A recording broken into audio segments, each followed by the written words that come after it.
आज म बनाउन गइरहेछु सेलरोटी है त। ल सबैजनाले चाहिँ मैले कसरी गर्छु हेर्नु होला है त। यो चाहिँ मैले रातभरि भिजाउन राखेको चाहिँ चामल हो हैन। भोलिपल्ट बिहान चाहिँ त्यसलाई पखालेर फालेर अनि यसरी ब्लेन्ड गर्नुपर्छ। कुनै खस्रो कुनै पातलो गरेर चाहिँ मैले यसलाई ब्लेन्ड गरेँ।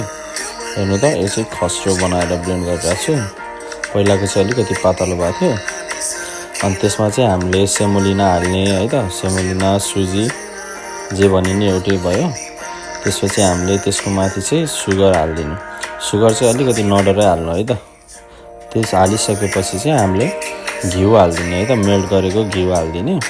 अनि त्यसपछि हामीले चाहिँ सफा हातले चाहिँ यसरी मुस्नुपर्छ है त। अनि मुस्दा हेर्नु त यदि आफूलाई बाक्लो भयो जस्तो फिल भयो भने चाहिँ पानी हालेर चाहिँ त्यही अनुसार एडजस्ट गर्न सक्नुहुन्छ हजुरहरूले। अनि मैले चाहिँ यसो गरेर गोलो बनाउन ट्राई गरेको थिएँ हातले। हो यत्तिको भइसकेपछि चाहिँ तपाईहरुले चाहिँ यसलाई चाहिँ 2 देखि 4 घण्टासम्म छोडिदिँदा हुन्छ। अनि त्यसपछि 4 घण्टापछि चाहिँ हामीले यसरी निकालेर चाहिँ यसलाई तेलमा चाहिँ टक्क लाएर फुराउनु पर्ने हुन्छ।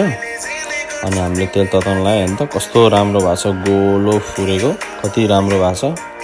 फर्स्ट ट्राई गरेको, फर्स्ट ट्राईमा यति राम्रो यति दामी भयो हैन। मैले त सोचेको पनि थिएन कि यति राम्रो हुन्छ भनेर चाहिँ। अनि घरमा फोन गरेँ, सबैलाई देखाएँ हैन। धेरै नै राम्रो भएको थियो हैन। त्यसपछि मसित चाहिँ त्यो सिङ्का नभएर चाहिँ जे मिल्छ त्यहीले हैन घरमा त्यसरी गरेको। हेर्नु त कति राम्रो कति गोलो भएको छ रोटी। सेलरोटी भनेको चाहिँ यस्तो हुनुपर्छ। म कहिले नखाने पनि मेरो बुढीलाई मन पर्ने। अनि उसले खान मन लाग्यो भनेर चाहिँ ट्राई गरेको, राम्रो बन्यो।